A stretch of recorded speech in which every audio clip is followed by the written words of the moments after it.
Oh, from New York, you are listening to Extra Time. I am Andrew Wiebe with my partners in soccer, Tom Bogert, Matt Doyle, David Goss.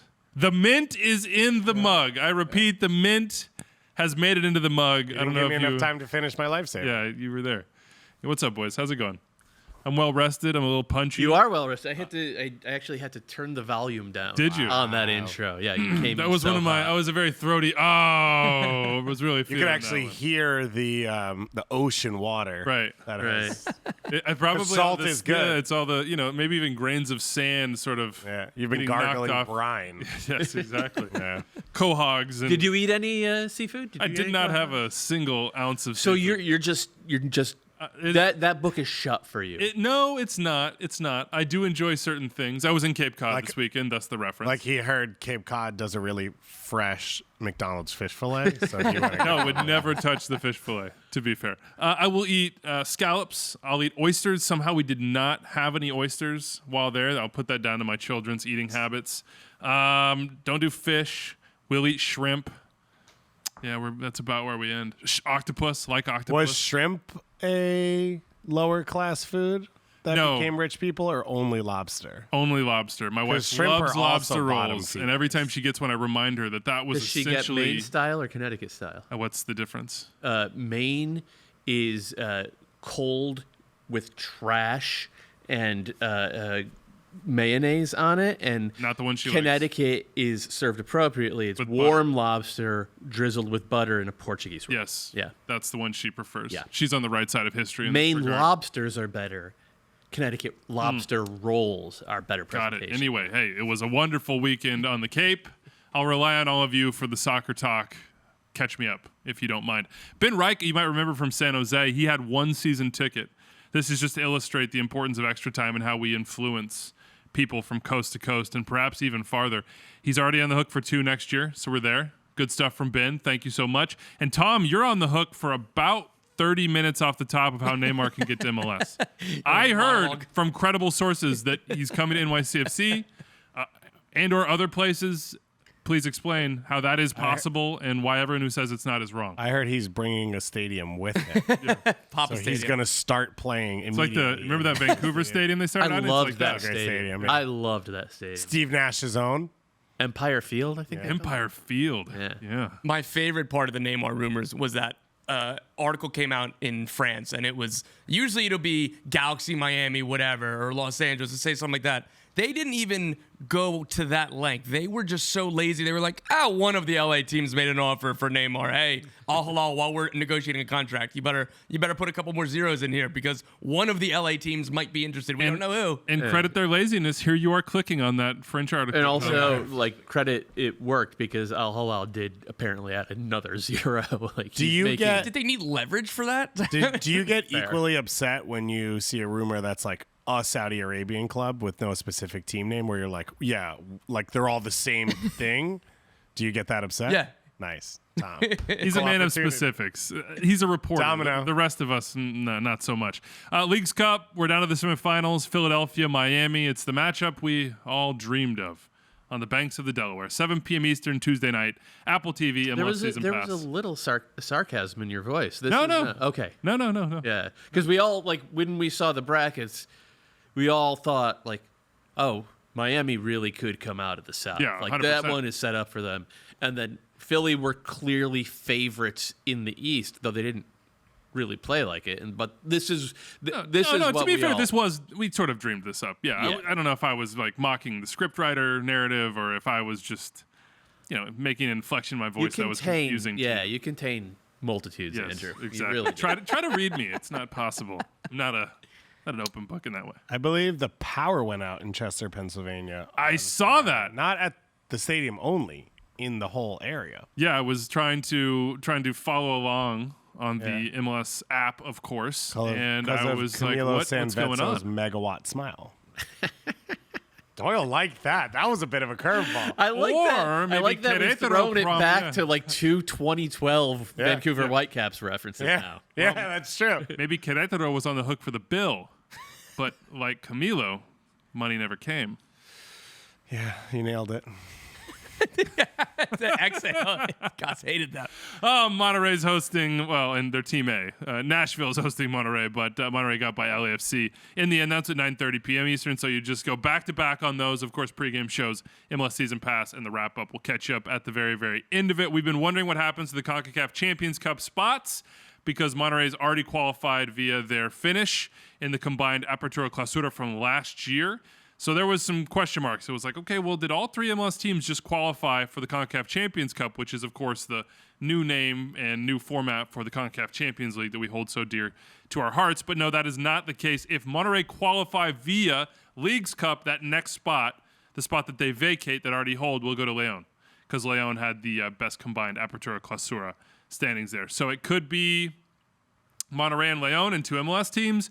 It could be three MLS teams, but both the teams that win semifinals will qualify for the Champions Cup, and then the winner of the third place game will qualify as well. I still have not completely wrapped my mind around the changes, both in the name as well as the format, but we'll get there. I forgot, but interesting as well. Inter Miami have 2 shots because they're in the Open Cup semifinal. Yeah. So there's some trickle down across the board here. And they might have 3 shots because they might make the playoffs. And they might have a 4th shot because they might win the World Cup. Like we're all one-upping each other. I don't know. Yeah. Oh, we're off to a good start here. Okay, let's get into the best thing we saw. Quarterfinals edition. I'll get us started. It gives me absolutely no pleasure to announce. Wait a minute. Before you do that, and reinforce that I was right about Charlotte. I just want to give credit. Trampling the where bit. credit is due to John Arnold for getting the clarification out of CONCACAF about the CONCACAF I almost called it CCL CONCACAF Champions Cup slots for next year. John does incredible work. Go subscribe to Getting CONCACAF, which is his newsletter. It's especially important in the wake of last week's very sad news about the striker.com website that covered about a half dozen teams in MLS. Did a really good job. They went under. They said they're going on hiatus for now. We tend to know what that means in this industry. It has been hard for a lot of folks providing independent coverage of the game here in the U.S. and Canada, both on the club level, men's and women's, and national team level. So support one of the people who's doing it best, which is John Arnold. Go out and subscribe to Soccer America, Top Drawer Soccer. Our guys at The Athletic do great. There are Backheeled is a new entry into this space. Backheeled is fantastic. Your local newspaper, if you are lucky enough to have a local beat writer, I'm talking to you, Union fans, Atlanta fans, Minnesota, Columbus. Kansas City's got it. Kansas City. So, subscribe to those papers, whitelist them, click on the occasional ad, write a letter to the editor, do what you can to support independent soccer journalism in the United States and Canada, because there are a lot of people who do a lot of great work, and it's always heartbreaking to me to see one of these ventures go under. Yeah, we just got done mourning SB Nation. I believe that Sounders at Heart is about to launch their own. And maybe you'll get the name right eventually. Sounder at Heart. Sean DMs me all the time. He's like, will you tell Weavy? It's not Sounders at Heart. It's Sounder at Heart. I'm trying my best. Here I am. Just, you know what? I'm just exposing my heart. I don't know. Trying to Weeby, promote their new venture. You weren't going to quote John Arnold, and Doyle's the only one who loves independent media. That's true. I mean, so after that eulogy and after the really serious support local journalism, were you ready to reset your bid up again, I can't. I can't. I was just internalizing all the boomer advice from Doyle. Write a letter to the editor. When you're in your coffee shop and you pick up the local daily, when you hear the newspaper hit your driveway at 5 a.m., it just makes your heart skip a beat. One person on the show, I think just one person, subscribes to a physical newspaper. I get it delivered every morning. I swear to God. Yeah. You do? Yeah, I do. What newspaper? New York Times. Whoa. At the Asbury Park Press? That's what I was waiting for. We don't want to dox you, so we won't say the actual beach town that you live in. Okay, we'll have to talk to the local journalist there, see what they think about that. Don't you work for them? Yeah. I did high school. Do you pay for this, or does it just No, get you dropped at your Oh, house? you're work for talking the about- Athletic. You, Tom Bogert, Hey, are an I don't think employee of not high technically. school No, I work for the Yeah, Athletic. No, I thought you were talking about the Asbury Park Press. I was like, why does Goss know that I did high school football gamers and box scores when I was in college? Yeah, dude, because I'm a huge high school football fan. Kenny Pickett, and my scouting level for football wasn't very good. I watched him play. I was like, oh, this kid's pretty okay, but he's not going to be anything. But he's like, he's going to Pitt. That's cool. like He's an just eagle. going to We get back. saved the banner for the banter for like the third segment. We had a slow start there. Yeah. with all the crows attacking Kenny Pickett, just soaring high like an eagle.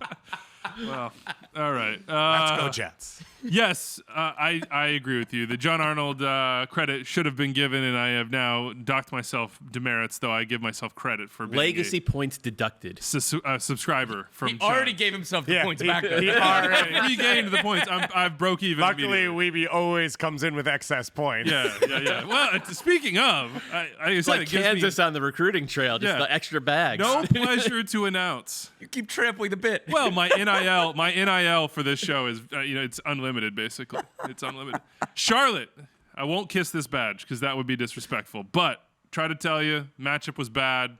Matchup was indeed poor. So the best thing I saw was being proven correct. And then number 2 was the '90s era curly cord phone for the video assistant referee in the LAFC Monterrey game because that was something that Doyle remembers very fondly. What were you right about? That the matchup was bad and they were going to not have a chance to win. Oh. They didn't have a chance to win. Yeah. They didn't. They never looked like they were going to threaten Miami in the way that, Dallas obviously did. And I think even Atlanta were able to get behind Busquets and get to work. Charlotte started doing that in the second half. And we're burying the lead by talking about Charlotte first here, but whatever. Charlotte started doing that in the second half when our guy Patrick Agyemang came on. First round. So it's been a week and a half now. He's our guy. Wait a minute. I was there at the Super Draft. I was there. Boots on the ground. Only one man announced his name to the world, to himself, and to And his to family. be fair, that was me. Weeby did really. I was there Yeah. the day before the Super Draft. Weeby's like texting the kid, and then all of a sudden he's on the phone with Agyemang, getting him to like pronounce his name correctly. And also like he gave us background because there was a Ghanaian English soccer player pronounced differently. He said, Pronounced "Oftentimes differently. I'm mistaken." named Patrick. They Anyway, pronounce it wrong? when Agyemang came on and Swiderski dropped into that like half 9, half 10 role that he played last year, I thought that Charlotte were a lot more dangerous. I think that is the correct way for them to play take what worked last year and build on it. I know Daniel Rios is gone, but I think Agyemang gives you a lot of the box stuff that Rios did, plus the ability to get in behind as he showed against Houston with that goal. They have 1,000 number 8s now, so you can rotate that group. They don't have a ton of good wingers, but they have some guys who are functional there. They looked better in the second half doing that. But Miami, to their credit, had already put the game away at that point. And this was the first Miami win where it was like 4-0. So there were fireworks and Messi scored a goal and, yada, yada, yada. But it was like, it was professional. This was not spectacular. This was just like, oh, there's low-hanging fruit. We're just going to take it. And, we're going to end this game pretty thoroughly by the hour mark. Yeah, it wasn't as giddy. I was Yeah. watching as the kids were sleeping and in the airstream Oh, as we no. glamped. But it wasn't as giddy. I was ready to wake up As the we camper. glamped. Yeah. That has to be the first time on Extra Time as we glamped has been said. Oh boy, what's the best thing you saw, Dave? Drexel Dragons. You know that I normally You're a Big Five guy. No, Well- is Drexel Big Five? Villanova, St. Joe's. UPenn, St. Joe's, Temple. and LaSalle. Yeah, It's not because Drexel. that's the one with the bird.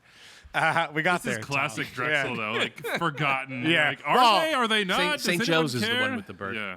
No, LaSalle has one. Oh yeah, No, St. Joe's LaSalle's one the with the bird. Explorers. Yeah. Come on. Drexel has the number 2 co-op program in America behind Northeastern. Go Dogs.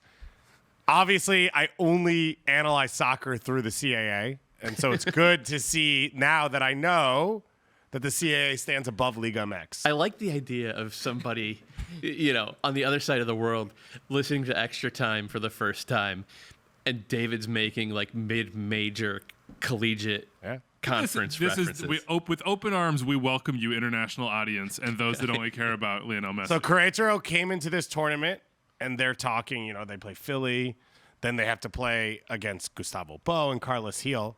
They didn't know that their demise would be Chris Donovan off the bench in the 101st minute, technically, but 90 plus 11. Obviously runs the line to perfection. I did instant replay. I called it correct. Then it was confirmed later by the soccer photogrammetry. Is there a better feeling, though, when you do instant replay on an offside decision and you say this is onside or offside, and he comes in and he just validates you with the math? It's such a good feeling. I didn't really come in hard. I was like, this is a bad camera angle. The assistant referee is in line with the play, so I don't disagree with the call. That's what I said. Oh, okay. Which was a soft win. But how does Querétaro's coach feel? Mauro Genk right now, he's got to be just... No, not stoked. And that's what you get when you mess with the Dragon. And Philly's through to the semifinal. Might need a public apology from Mr. Genk. To the CAA? Referees, to CONCACAF, to Drexel. Maybe. To Straight Lines. Yeah. Many things. Maybe. Yeah. But Philly are on. You could have gone Drexel Dragons slay Liga MX. Once you get Drexel Dragons in, I don't need it. Could have. Yeah, I don't need the rest of at that it. point. Yeah. Okay, Doyle, what's the best thing you saw? Hany Mukhtar proving us all right. We've said for a few years now that if this Nashville team, gets like a true number 9, a guy who lives in the box, which is no slight on Teal Bunbury, but Teal's always been kind of like half a winger. He spent a lot of years in New England playing on the wing primarily. Is it a slight to them?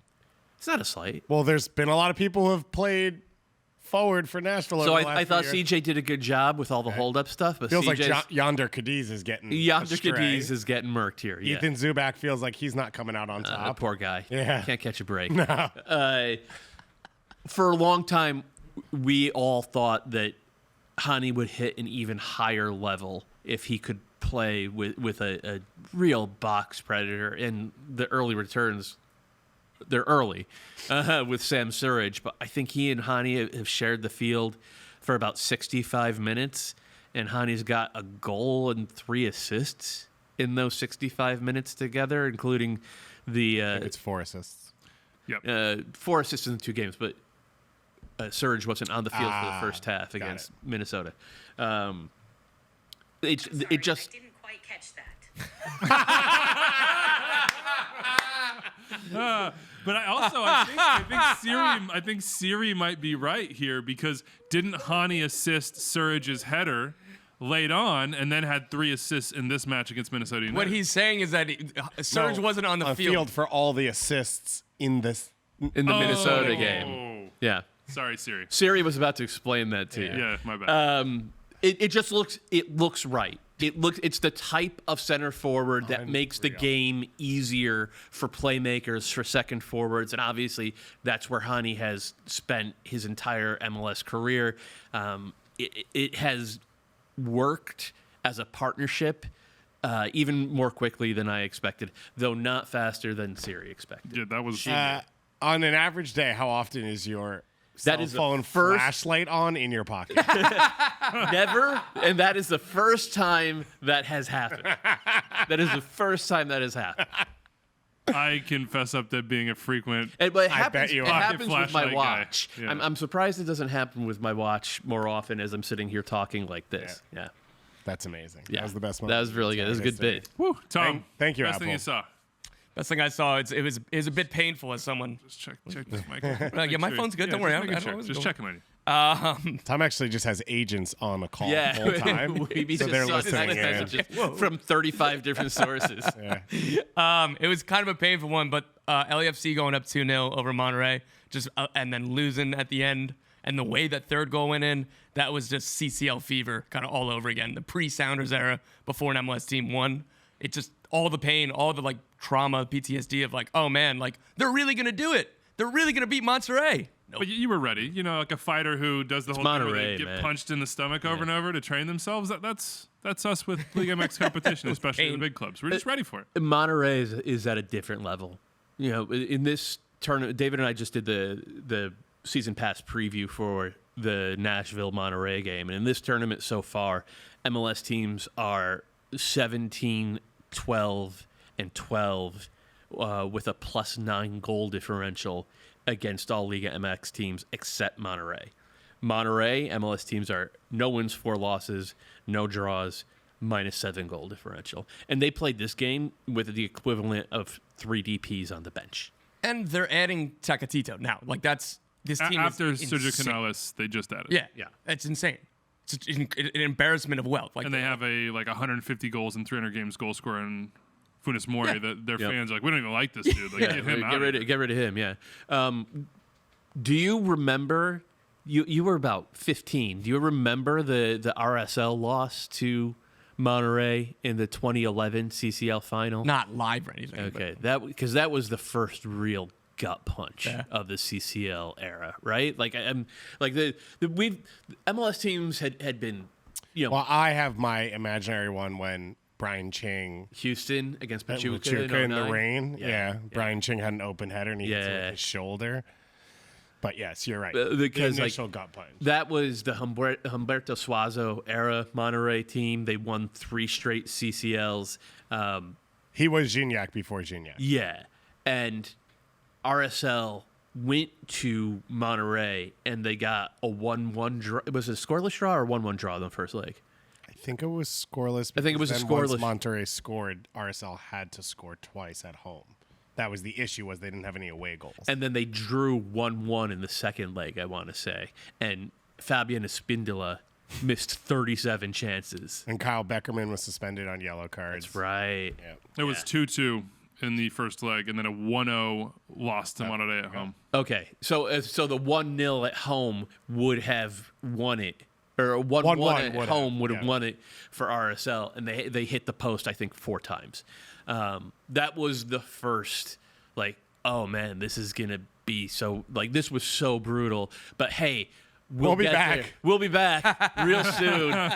And then the gap between the Monterrey clubs and Club America and MLS started growing, and it's finally started to narrow a bit. I think between, like, I think MLS in the middle class and at the bottom, it has surpassed Liga MX.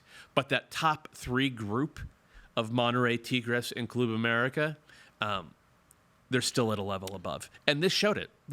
And if anyone's interested and doesn't already know, the other thing that happened that same year is that Tigres went to the Copa Libertadores final.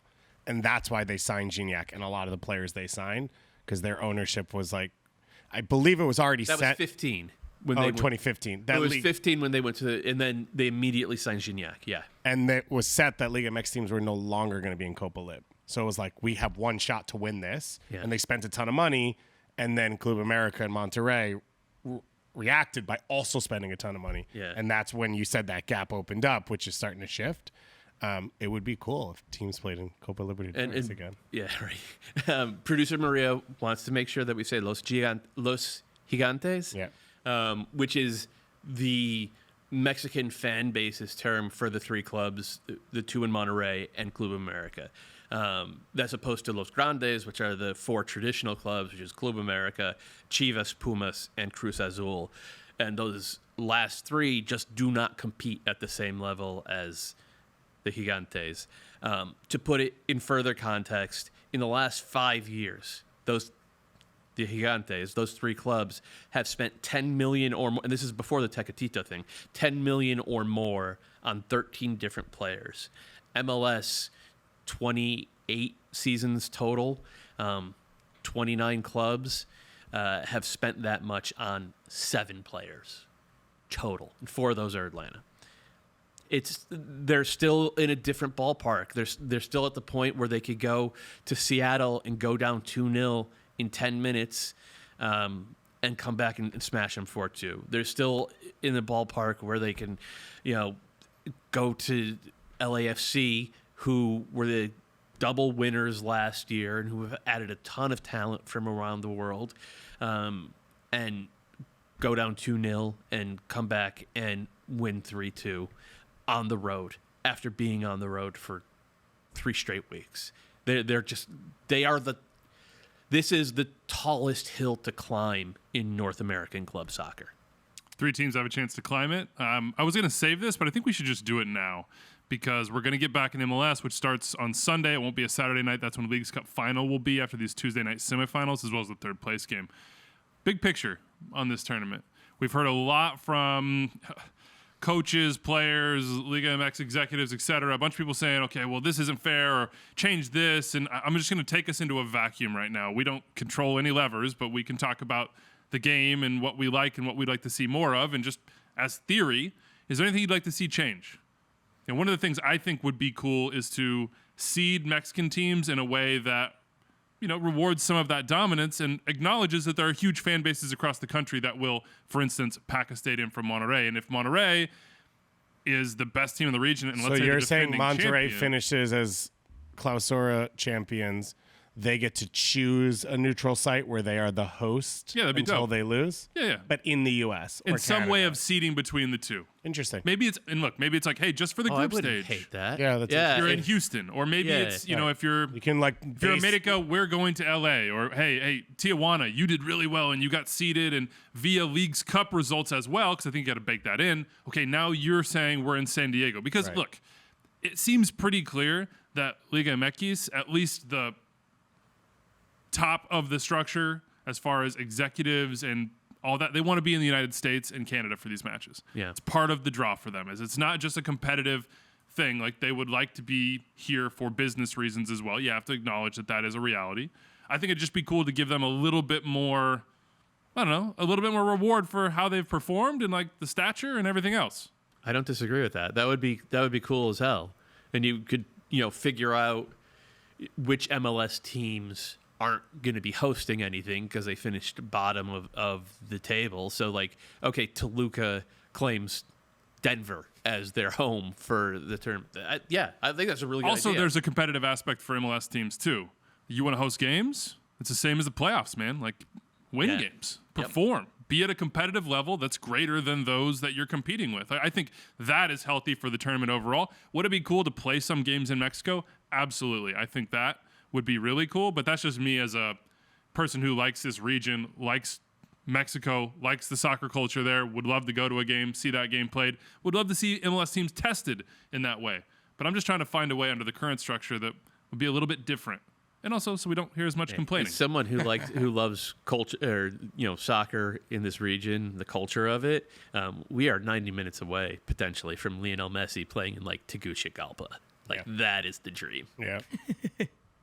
Anything else from this tournament? Big playing picture. Because via Doyle kind of laid it out there with like Monterrey's dominance. Then you have Tigres, America. No, I think you have to get teams on a field to see where they stand, and I think it will get better the more these teams are together. When you go back to what RSL did in 2013, and then you go forward to what Seattle did last year, and like think about, okay, RSL needed to have a balanced roster at the time. Seattle did too, but Seattle had like borderline 5 DPs in that team, right? Yeah. And they had the Roldans, and they had more. Like, you had to grow because you could see the difference. And I think in a tournament like this, RSL, they've spent a bunch of money. They've spent it well. They are a really good team.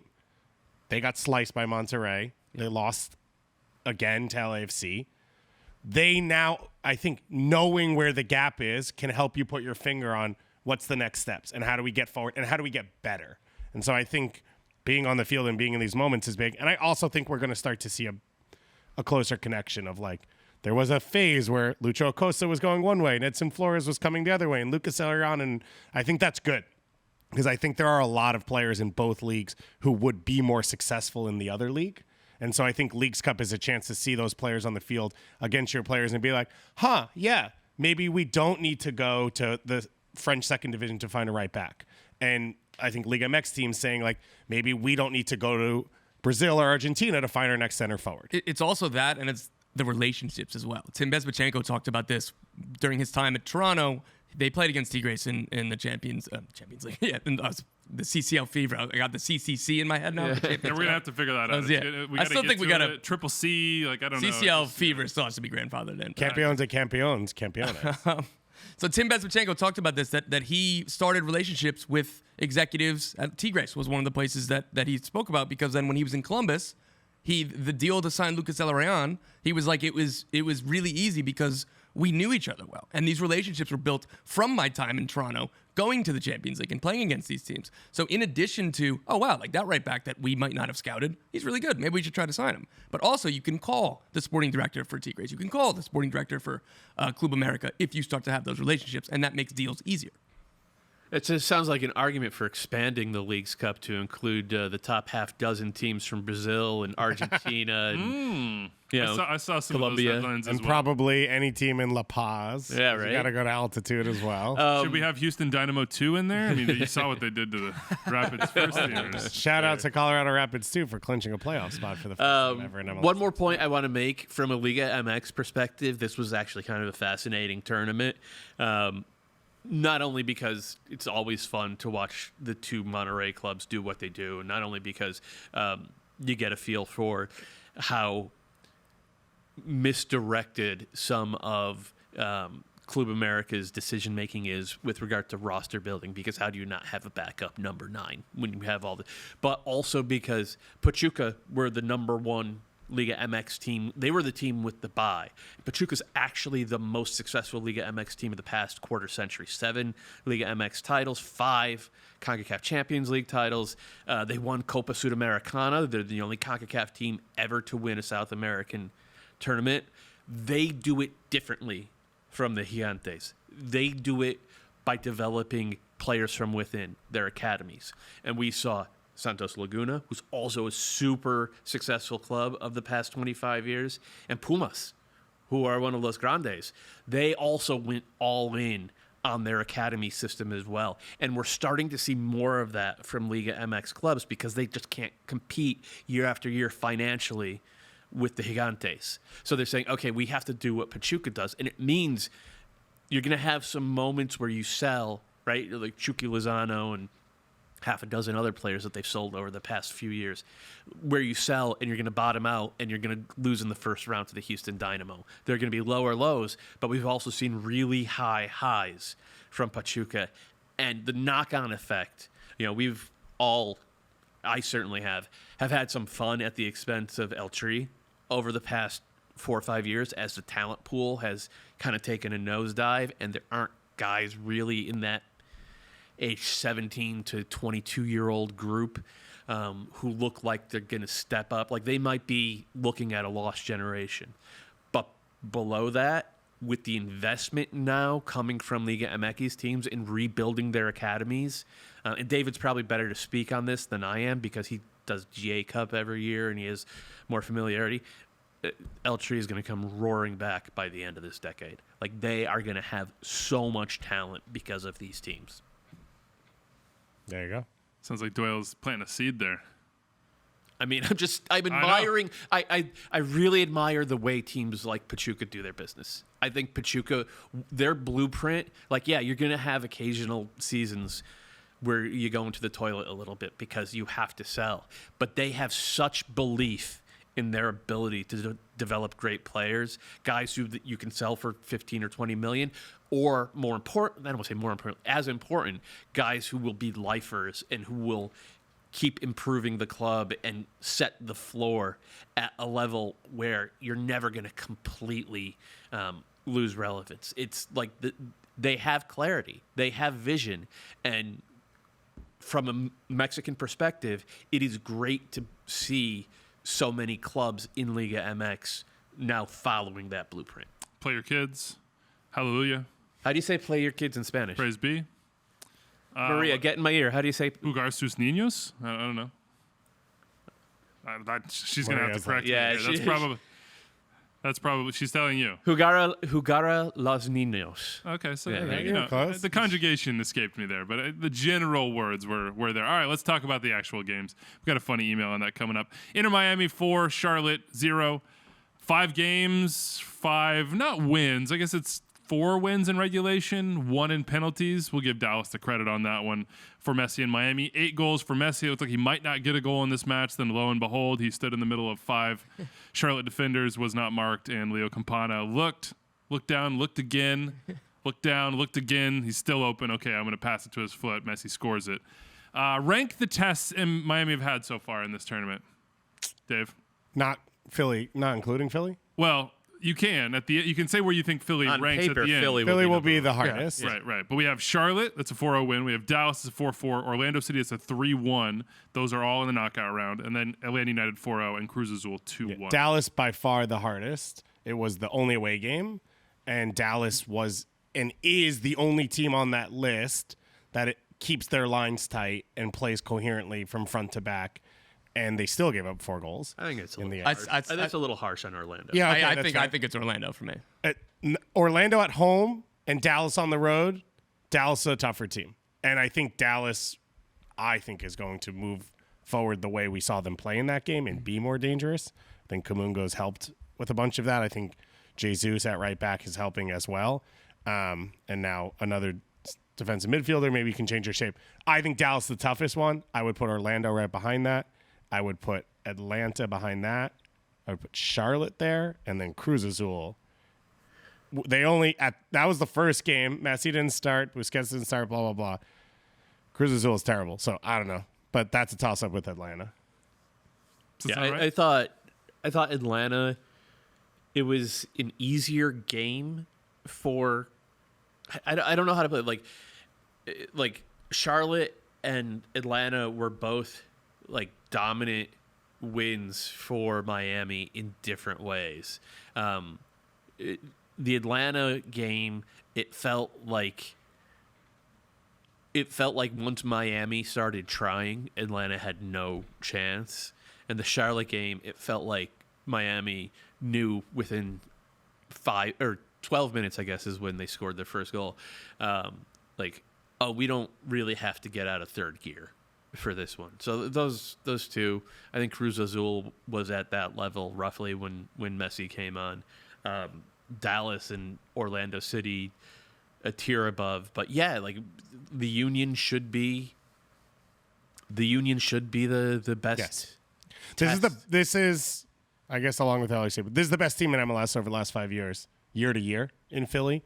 They are coherent. They know who they are. They know their style. They have talent at each position. They don't beat themselves. And like you talked about with Charlotte, I think opposite, this is a bad matchup for Inter Miami because they're direct, they're physical, and so if Miami pushes their fullbacks up, Kai Wagner's arguably the best creator in the league, let alone left wing back, and Bizo's been good. Nathan Harriel's been dangerous, and if Julian Carranza's healthy, we're talking about Kamal Miller struggling with Bernard Kamungo in transition. Now you have Carranza and Ura. Like everything about this is on a different level than what they've experienced.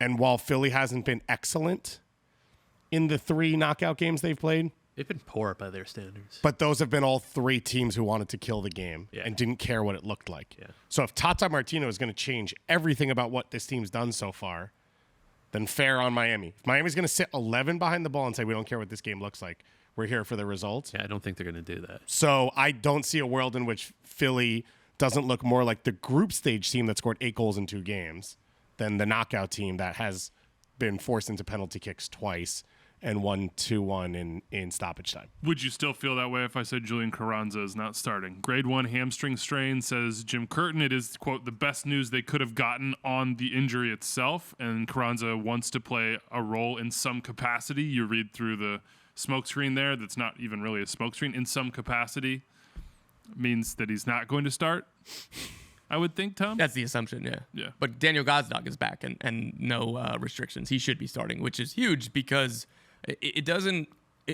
The way to get at Miami is probably with width and with runners going in behind. So while like Gazdag plays through the center, he gets in those channels. He's very direct and like he's going to cause Miami a lot of problems. So while maybe on paper it doesn't look like that's an important matchup or that's a way that they can really get at Miami, like he's going to be drifting all over the place and it's going to be difficult. So it would be a lot better if Julian Carranzo is able to start and what the strike partnership would do with the center backs, and they can still do that with it, whether it's Chris Donovan or somebody else playing up top. But again, like Or Gazdag. or Gazdag, but I then think it's Gazdag and Ua probably. but Yeah, I I think so. I guess Gazdag being at like the 10 is where he can kind of get in the channels and be more direct and have another finisher out there, because if not, then it's going to be a midfielder playing in that role. I'm reading this other Jim Curtin quote that Matthew DeGeorge just tweeted out, which says, Jim Curtin quote, "I never in my life would think that literally the hottest ticket of the summer outside of Taylor Swift would be in Chester with the Philadelphia Union playing Leo Messi." Reminder that Jim's first game 9 years ago was in front of about 5,000 fans. Better get those power issues sorted. Yeah. They're tweeting out the bag policy, like all the stuff for like, oh, you've never been here before. These are the things you need to know. I like and that place bounces Yeah, it's when Yes. under the lights. So it is going to be wild. Do we're hoping that the Union fans didn't sell the old tickets, huh? Yeah, whatever it is. I think it'll And be if- fun. and if you I mean, did- the Dallas atmosphere was pro Dallas Oh, it was. and yeah. electric. I think it's maybe other people from the city who want to see Messi who maybe don't go to every game. I think there's still city pride, and I think if you're good and you win, people like winners and people like being connected to that. And the Union have put together some runs over the last few years where people in that city know that they're a good team. Did we learn anything from Querétaro, Doyle, that applies to this game? It was another 3-5-2 for the Union. Is there anything that you take away? You say, okay, well, this ports over, or this is a similar theme, or is it just so different that I think it's so different. Like the one thing I keep thinking about, which is bigger picture and like a discussion for a different day, Jack McGlynn is probably more of a 10 at this point than he is a number 8. I think I'd like him in that role a little bit better. I know the Union are developing him as a number 8, and maybe even like a Pirlo type of 6 or a Busquets type with two running 8s in front of him, and he sits at the back point of a triangle. I kind of just I like McGlynn in attack, but that's not something like if Gazdag's back, that's not something that we're going to see in this game. The opening goal in this game was Philly playing how Philly plays and McGlynn changing the pace of play when he decided it had to happen. Did you see that touch on Yeah. that pass? Like he plays a one time. He's 40 yards from goal. Not even maybe 40 yards from goal, coming towards the sideline to receive in a pocket of space, and it's a square ball to him, and rather than take a touch and then look at Like fires it. with the outside of his left boot, he side foots a no-look pass into the pocket, then turns and takes space to receive the return pass in zone 14, like facing a retreating, scrambling defense. Dribbles hard at the defense to put them on, like the entire back line on their heels. Looks at the goal like he's going to shoot, and then plays another no-look pass across his hips to, was it Bueno? Yeah, to Bueno at the penalty spot. What the? Like that was... And everything about that whole sequence was like Philly had been knocking it around, and it was like he decided it was time to go, and everyone understood the way he played the pass. I want that in the final third. I I want him in a position where he can take those chances in possession, because if he's deeper, he has to be more methodical, more measured, and like that's his game too. We've seen him play really well as a number 8, but I think Philly's been missing a little bit of that. Like Gazdag has, super productive player, very good on the ball, does not have that type of vision as a number 10. So I want McGlynn pushed up and put in a situation where it's like, if you think there's a 20% chance that you could pull this off, do it. Isn't there a possibility we see that in this game? With Hoping. Carranza hurt, then If Gazdag is a Carranza's natural hurt, then, second yeah. forward next to Ua, who will stretch the line and provide space in behind for them to float, and that's where McGlynn can be effective as well. Bedoya's coming back. I cannot see. I don't know. It would be strange to me to force Bedoya into this game coming back, but it's Ali Bedoya and it's the Union, and They probably learned their question or That's what I was gonna their say, lesson with that from MLS Cup, right? you would think, but you wouldn't know. I don't know. There's some other matchup interest here. There's a Go ahead. We're burying the lead. Jose Martinez versus Lionel Messi. Let's go. El Brujo. I'm juiced. I can't Yeah. wait. What? How do you? If you are, we have all the lore of your men's league tales. Let's say that we put you into Jose Martinez's body for this matchup. Where you going with that one? I'd be very excited to be Jose Martinez. That seems like a lot of fun. Yeah. He seems like Freaky Friday style. You just wake up and you're like, In the middle I'm of the- so fit. Yeah, I'm gonna run to the stadium. I mean, I'm sure that he'll be very physical. We'll see early on how the referees are calling the game, whether it's going to be one of those days where maybe he can get away with 7 fouls before he picks up a yellow card, or if they're going to go quick, because if it's the latter, that's going to be a struggle because they need him to kind of play on that edge to disrupt Lionel Messi, to disrupt everybody else. They're going to have whether it's Gazdag or Lock. And one of the central midfielders that has to be on Busquets to try to disrupt possession from deep. And then Martinez and everybody else essentially has to be kind of getting in Messi space and doing whatever they can to make it difficult. One of the fun elements is Joseph and Jose Martinez are, of course, Venezuela teammates. And Joseph is now like the fourth Beatle of the Barca guys. He just sits there and reminisces about Champions League. You just call him Ringo? Yeah, pretty much. You see it immediately where Joseph's always like, us? Yeah. Hey, Sergio, Messi, they want us. Self-preservation. He's trying to get that contract option picked up next year. probably. Smart man. Just lowering chairs and stuff. So it'll be Talk funny. to Lionel about the fact that you're not picking that up. So it'll be funny to see, like you said, like now, how does Joseph manage the refs with Jose, and like what's he telling Messi and all that? I mean, Messi and Jose Martinez and Damian Lowe tried to start a fight in like the first half of this game, and it was this close. Everyone that went for a headbutt just slipped and missed. So I wouldn't be shocked if we saw something go down in this next game. Didn't we see Argentina play Jamaica recently? Am I crazy to say that? No, they played right before the World Cup. Yeah. They played a friendly. Red Bull Arena. Right? Just Or checking in in. Florida? Damian Lowe's got some experience here. Messi didn't start, but he's ready. Yeah. That's what I'm telling you. Who has more at stake in this game? Union or Miami, Doyle? I think the Union do. I really do. Give us that. Like, Do it. Since 2012. Yes. You are just stat bombing. Well, us. we just We just did the preview. Since 2012, they have been in 5 semifinals and 4 finals, and across all comps. across all right. comps, and they have no cups. So that is so very, very metro from the Union, who do have a trophy, right? They won the Supporters' Shield. You know who else Listen has won a to shield? listen to the way he Red said Bulls. that. Listen to it was almost dismissive of said. No, trophy.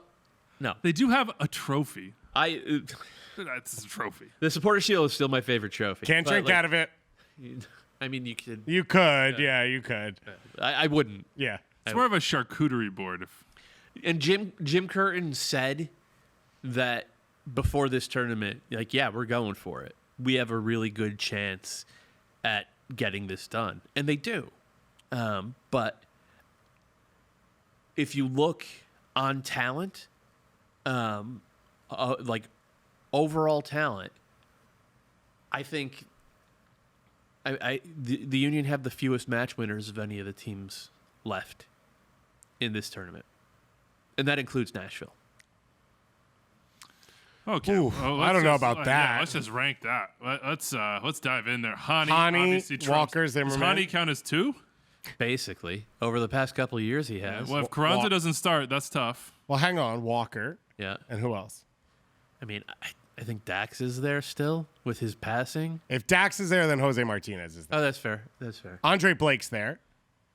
Yeah, Elliot Panico matches Andre Blake. Obviously. And we're saying Carranza's out in this scenario? yeah. I think I don't think Ura is there. No, but I think I would put my money on Surrey. Wouldn't you before I say put like on Ura. between Glesnes But I and put Elliott? my money on Gazdag ahead of Surridge. I don't know anything about Surridge. Yeah, but the gap between Hany and either way, we're talking about the Union compared to Nashville, as opposed to the Union compared to Inter Miami or Monterrey. Philly's going to win this game 4-1 on a trot. I hope you're right. I mean, it would be. Would that please you, Dave? They're going to win this 4-1 on a trot, and then they're going to lose 2-1 to Monterrey after they hit the woodwork four times. If they lose, if they don't win this, I think I can't imagine what the mental state is in an MLS Cup situation, or an MLS Cup playoff run for this team now. It would be the fourth trophy in a year they'd be going for, in which they had lost, let's say they lose this game, 2 semifinals and a final. And 2 of them to LAFC, so I can't even picture what an MLS Cup against LAFC for them mentally would be. But you made a That's So Metro joke, but you are entering that territory of this is a problem. And Jim Curtin's been the coach for all of it, which I don't think is a knock on Jim Curtin, but it creates that institutional knowledge as well as pain. And a lot of these players will have been in 4 or 5 of those where they have not been able to perform in those big moments. And they've gone into I can't remember the exact rosters from every team, but they've gone into probably every one of those semifinals with less talent than the team they've gone up against. It's just a fact. It's the way the team is built, and they've done a great job.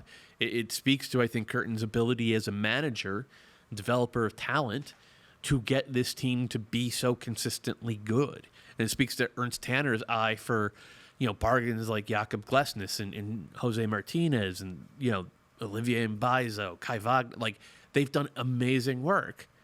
But we see it year after year, not just in MLS, but all over the world. Tournament-style soccer, it tends to be the team with the best goal scorers are the ones who, and you have to pay for money. You have to pay for goals. Is there a window of some sort? I'm not saying a forever window, but a current window closing right now because Kai Wagner, because Carranza interest, because Mbaizo says he wants to leave, because Alejandro Bedoya is at the end of his career. We don't know. Yes and no, because Jose Martinez, I don't think is going anywhere. Well, his new contract, I think that's big. Yeah, yes. We didn't know he was going to. Elliot Glesnes and Blake aren't going anywhere. Sure, but I get Glesnes that. might. You were just talking about goal scoring. I mean, this is the kind of player that he's definitely on radars in Europe. But would you be surprised if somebody came in with a few $1 million bid? And Philly always sell when the price is right, and that's part of the model. Is that you'll come here, play well, and go on. But I guess that's what I'm saying. You can throw Jose Martinez at me all day. Hey, great center backs, Andre Blake. Well, no, because we're talking about a spine. I agree, but if you move Carranza, it's your captain retires. Those aren't guys that you can probably go. Another Carranza deal is not going to come around and land in your lap. Ty Barabo, Bruchim Habayim. Come on. Yeah, okay. But Carranza was nothing. Agreed. But it landed in their lap. The cost of it made it. It wasn't cost. It was a chance that they could take with their eyes shut because it wasn't going to cost them. But part of the reason there Carranza, are so many bad DP or not bad, but misused DP signings in MLS. Ernst Tanner's probably licking his lips at the idea of fleecing another team for the reason player. that a Carranza hits is, one, they have a clear model so that they can identify specific talent, but also because when he comes into a team, his responsibility is low because the quality and the baseline is high. And the point in saying that Blake, Elliott, Martinez, Gazdag, probably a few pieces of the central midfield. We don't know exactly. I like which Bueno. One. He's probably not going to go anywhere immediately. Those all being there is, I get it. Life will be easier for that person coming in. Versus Yonder Cadiz was supposed to do a lot when he came in. And then 2 years from now, I don't know if Yonder Cadiz is the right. And then 2 years from now, is the right comparison here. Caven Sullivan leads them to the domestic treble. We're hit the U15 level here. We gotta. By the way, have you been so quiet because you've been following the Tyler Adams to Liverpool transfer saga that's playing out right now? Yeah, the latest is Bournemouth. Well, is that why that's why you have a smile? It was Liverpool for an hour, and then it changed to Bournemouth in the last 15 minutes. But apparently, the Bournemouth deal is not done, and there's some speculation that Tyler wants Liverpool. For those who don't know, Tom is he doesn't walk alone. What's funny about Bournemouth wanted to buy Tyler Adams from the Red Bulls, and the only way that they would have been able to get him a work permit at that time, they would have had to give him a pretty big cut. He would have had to be the highest paid player on the team when he was 18 or 19. But they're long-term admirers of Tyler Adams, so that'd be. They've been swiping right for a long time. Yeah. All right, we'll see. We just showing his age. What's it now? I have no idea. Is super likes? Like, what are I we just going- what are wouldn't we go going into- to? David's a married man. He has Yeah, no I idea. wouldn't- Yeah, what are you trying to get him? Can we get him caught right now? Just, Relax. he has more single friends than I do. I'm not E&M, ethically non-monogamous. That's not me. Okay. What's at stake for? I just learned that term. What? Yeah. That's got to be for a different podcast. Yeah, for Definitely. If we touch that, it is going to be bad for Me all. and Doa just looked at each it'll other and be was like, ethical if we is do. We'll this a definitely known do thing that I should know? And you were like giving me the same eyes. Like, is that a real term that people use? As Jim Curtin would say, welcome to New York. It's been waiting for you. What's at stake for Messi? Just in Miami. Like, I mean, it's the does it greatest matter if tournament in the yeah, world. Like yeah. the one Yeah, trophy that's he fair. needs for You only people get. to You be can only win it. convinced. You only can win the first Leagues Cup once. Yeah, True. So First Leagues Cup. yeah. Well, the first. the first full real Tom's a League's Cup truth there. stuff. Yeah. All right, LAFC Monterrey. We sort of touched on that one. LAFC up quickly, penalty in the first minute. Bogush with another one, leading 2-0, and wah wah. Rose Bowl was popping. David has the point that I want to make on this. Okay, David, make the point. Doyle's just directing the Mind show reader. from behind the set. The point is, LAFC goes up 2-0. They score in the opening minute. And Monterrey proceeds, I believe, to have 73% possession throughout the first half. Part of that's game states. A lot of that is, as Doyle has liked to talk about, Monterrey's change in style with Sergio Canales coming in and with their ability to control the game. The problem for LAFC is when you look at who they were under Bob Bradley, a ball-dominant and high-pressing team, to what they've shifted to under Cherundolo, where they are a deep-lying transition team. None of the facets of their game model do they dictate the way the game happens. And so when the game's against them, what we saw in this one was they had no ability to change the pace or the energy or take the air out or just move where the ball is coming from consistently. They don't choose where they were trapping and forcing Monterrey into spots off the ball, and they couldn't put their foot on the ball and control it. And so they went they went up 2-0. It gets pulled back to 2-1 after the wild VAR phone call, landline situation. Sick. Caller ID. Hey, you guys, VAR is calling. Someone pick up the phone. Hey, there's a video. Where's the video assistant referee? Ma, I'm on the phone with my friends. Dial tone. So after that, and it was the correct call, it goes 2-1. And every time LAFC touched the ball from that moment on, it was a quick transition attack and a quick shot. And they never shifted what Monterrey was doing, and that's what they've become. They are super dangerous. That game, they were going to win by scoring the third goal, not by defending the 2-goal lead, and they were never able to put away the third goal. I think it bodes fairly well for Nashville, because Nashville does a lot of the same things in the attack where there was gaps for against Monterrey, but they do have an idea of how their lines sit, where they want to direct the ball, where they want attacks to come from, against them at least. I don't know how LAFC shifts this. There's no one in central midfield that controls the game. Maybe if Vela's out there, the talent's so overwhelming that it just doesn't matter. But that's what we've seen, I think, over the course of this year. And I think we definitely saw it in CCL, and now we're seeing it again in Leagues Cup. Any loose strands there for you, Doyle? Nope, that's it. That's tough. Yeah. Me and Doyle we were AIM messaging and talking on the phone about this the other day. So Yeah. we're on the Play same your page. kids, 1973. I don't know. I mean, LAFC still might win MLS Cup. But even against the Union last year in MLS Cup, like they were hanging on for dear life the final 60 minutes of that game. And it's just different from what we saw under Bob Bradley. Now, LAFC fans will tell you it's better because they did win MLS Cup, which they didn't pull off under Bob. And the talent they've gone out fits it. Buanga is incredible Yeah. in transition. It's absurd. intoxicating Yeah. in the open field. Even in this game, He's you really expected good. the He's goal to really come. good in possession, though. Like the moments where they do still knock he is really smart. Like his box arrival is great. One-time finishes. They could do it. They could be that team again. And I'm not saying to the exclusion of all else, but it's like they've completely removed that club from the bag, which is disappointing. It's also interesting, too, because I think Monterrey had this reputation. Correct. in Mexico. yeah. Like very same reputation, and the reputation was they will murder you on the break. They don't have the other, gear to go into. They can't play. They want to play this way. They want to play with the ball, which maybe LAFC is not in that boat, but they just can't quite find a way to do it. This tournament has been really their big transition out of that. And you can say, well, is that competition? Is that how other teams set up against them in Leagues Cup? Yada, yada, yada. Is Canales changing some of that? Probably. But he's a new arrival. But it's interesting to see that dichotomy, like starkly on the field of Monterrey saying, okay, cool, we'll be the ones that have the ball. We'll create out of it. They're not yet, I think, at the level that they would want to be in that style of play. But No, as I said, I actually think as big a Giants as we built Monterrey up, I actually think this is good. I think this is a good matchup for Nashville. Because even in what you just said, Monterrey scored 3 goals against LAFC. Only 1 was from the run of play, and it was John McCarthy knocking a ball down in the box and then not getting up to save the rebound. The not getting up part, but And it's not more putting like his arms it's up. this ball, push it out of bounds. Like he knocked it back into a shooting position. Then penalty kick against Tigres, in which that game was going to extra time if that penalty kick doesn't get called. And I don't remember the goal against Portland. Extra time doesn't exist in this wonderful World Cup. Sorry, it was going to a shootout. I don't remember the goal against Portland. But the point being, as much possession as Monterrey's had, it has not been super dangerous. They have not created super The dangerous winner was chances. a corner kick, I believe, that was unmarked at the back post by Juan David Mosquera.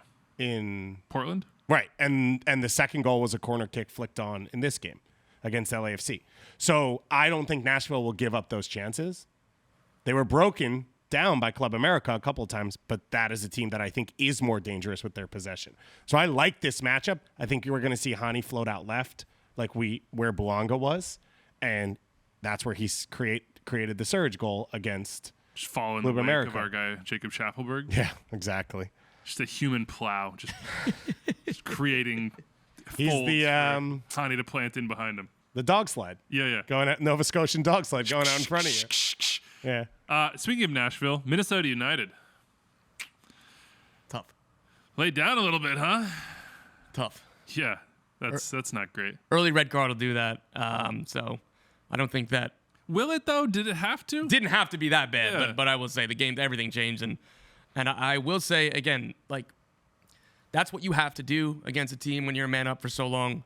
But the rub on Nashville for a while, and I think that this was kind of an older take, and it hasn't been their recent history. I think that they are better attacking than I think people give them credit for, or they remember the expansion season and Walker Zimmerman and everything else that they did. They still needed to go break down a team, a man down, who was going to bunker in, and they scored 5 goals. So it's really positive for Nashville. Again, it's not like they went out and did that 11v11, but that's a great sign that they were able to do that when that's something that they have been struggling with. Would any of you start Surge in this game? If he's fit, oh my God, yeah. But if he only has 60 minutes in him, I think you bring him on at halftime. Let's get a little tactical dive here because Erica Smith hit us up and said, I have to say Leagues Cup has been amazing. Nobody is actually analyzing the games. There are a lot of, are you watching the Leagues Cup off the MLS channels? But given the incredible America-Nashville game in Toluca, Minnesota, I thought for sure that Extra Time would at least be analyzing the games. Instead, you were talking about raccoons and a whole bunch of other nonsense for the first half hour of the show. When you did talk Nashville, it's pretty much just about Sam Surge's header. Didn't we talk about the runners and the options and We did. Dax's pass? No, we were talking about raccoons. Nice. Raccoons. Raccoon, what? Nothing. How were you saying that? Continue. Definitely not. I stand by it. Also, I want to remind Erica that there is Leagues Cup wrap up after every night of games, and there is a tactical dive on every game in that show. She does not want us to talk. No banter. You should have No read this banter. email a really long time Yeah, ago. no raccoons. That's why it's better now. I will say that it's we've already interest- plowed through all that Yeah. stuff. Yeah. It's interesting that we've seen Gary Smith use kind of a 4-3-3 a little bit in this one with a flat midfield and then Hany on the left wing against Club America. And I think it was Alex Muil starting on the right wing. Use that for about a half hour, and Gary Smith has consistently done this where it's almost tactical periodization where it's like, okay, after 20 to 25 minutes, we're going to shape back into a flat 4-4-2 or 4-4-1-1 or even the diamond. It has been interesting. That happens more when they're playing against the ball. When they're playing with the ball, Nashville are one of the few teams left that throws both fullbacks forward. Now, Shaq Moore, he gets to the end line and will hit crosses, so hopefully pullbacks. Daniel Lovitz, he comes in a little bit more. Which has changed with Shaq Moore now in the team. Right. It used to be Lovitz got to the end line and no one attacked from Right, and all of it is still in possession, predicated upon Hany finding pockets of space. None of this is unusual, right? This is how teams play in possession. Nashville are just much less likely to have possession. So in this one, I mean, especially against Monterrey, it's going to be, I think, banks of four relatively deep, try to keep the game in front of you, force everything to the touchlines, and hit on the counter. Like that blueprint from LAFC, that works pretty well.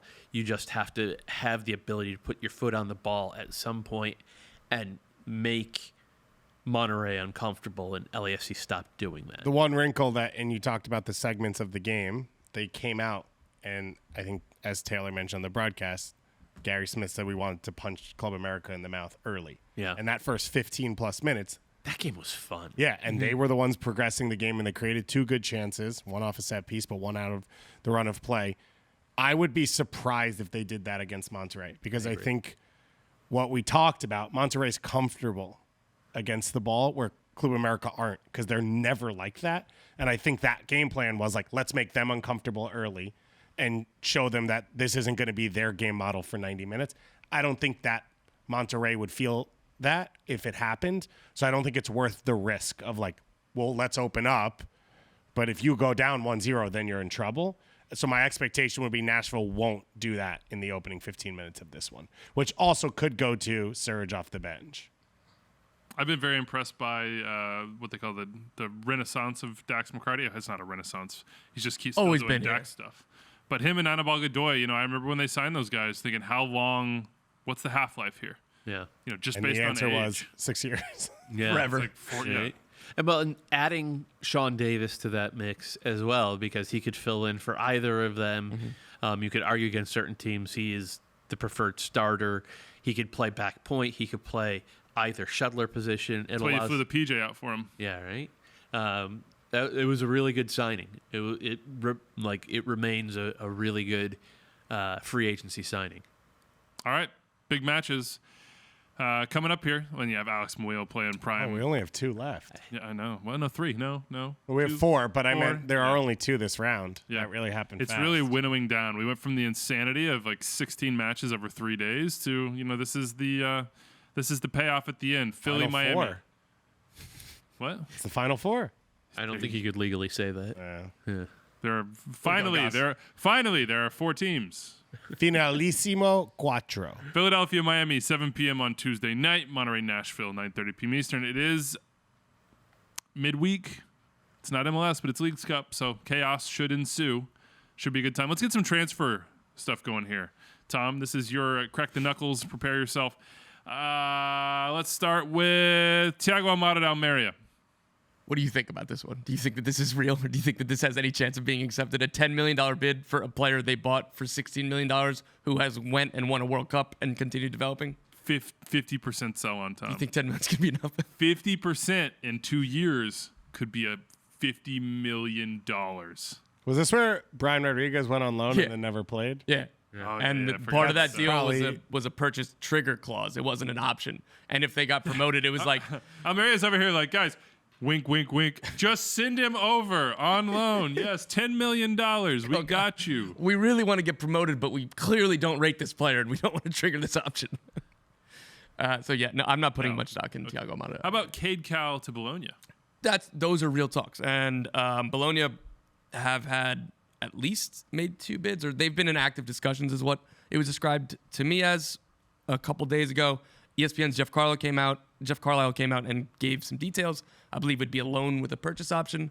That wasn't what I heard when I was originally, so maybe the deal structure changed. Maybe that's part of the negotiations, but I think it's time for Cade Cowell. I do.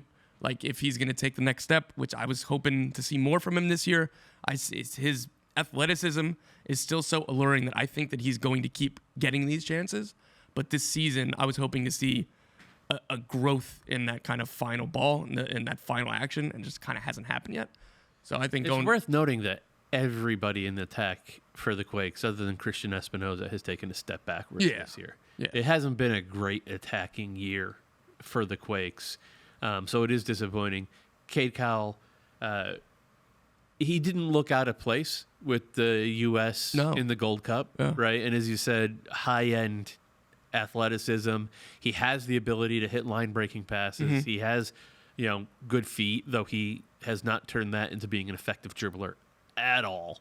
But this is the type of move. If the numbers, Jeff reported $3 million, could get up to $5.5 million with add-ons, and then a sell-on fee on top of that from Bologna, who is a develop and sell team. I think this is a no-brainer. If they have Benji Kikanovic, who was Domino. Who was taking Is This is 100%. why you Benji don't sell Benji. Kikanovic was taking minutes from Cade Cowell this time last year, and they chose not to sell him. Sources confirmed that they had a 7-figure offer from AEK Athens. They signed Kikanovic to a new long-term deal. It seems like you do that and you hold on to that player because you're planning to sell the younger player from your academy they need to start. The idea for the Quakes, from everything we've been told and just from watching them, is they want to do what Dallas do. They want to do what Philadelphia do, which is develop and sell. And they've done the first part pretty well. They haven't done the sell part, right? And they got it. Marcos Lopez last year, the Peruvian left back, they sold him to Feyenoord. That's good work. Now you have to do it with the local kid. It's a team in a Big 5 league. They're not a relegation fodder team. They're a solidly mid-table team every year. I trust Jeff's reporting, man. Me too. This seems like a no-brainer to me. And they brought in Ayo Akinola on loan from Toronto at the end of the window, and they brought in Matthew Hoppe on loan at the end of the window. That's a good point. So they have Forgot about the Hoppy one. and Matthew Hoppe is on the San Jose Yeah. Earthquakes? Whoa. Whoa. That just happened fast. But I would say with Ayo, because I don't think Ayo's a winger, but I think you could play a 4-4-2 and slide Montero out wide. They also have Useni Buddha, who has not put up anywhere the production they hoped for. And you could use Kikanovic, or you could use, as I was thinking, Matthew Hoppe. That's what I've been thinking about the whole time. Gotcha. Yeah, well, Out probably wide in one of those Your spots. most experienced winger on the roster is Jeremy Abobasi. That's true. But there are ways they could play without myself. Cade Cowell. There are ways they could replace him. I'm a little let down that they didn't do more work in MLS where, okay, you haven't sold Cowell yet, so you don't have a ton of money. But, Michael Barrios was out there, and Diego Fagundes was clearly out there. And it's those are pieces you could have traded for Michael Barrios to say, either way, is another player on our roster that makes us deeper. They are a thin team. They will be even more so without Cade Cowell.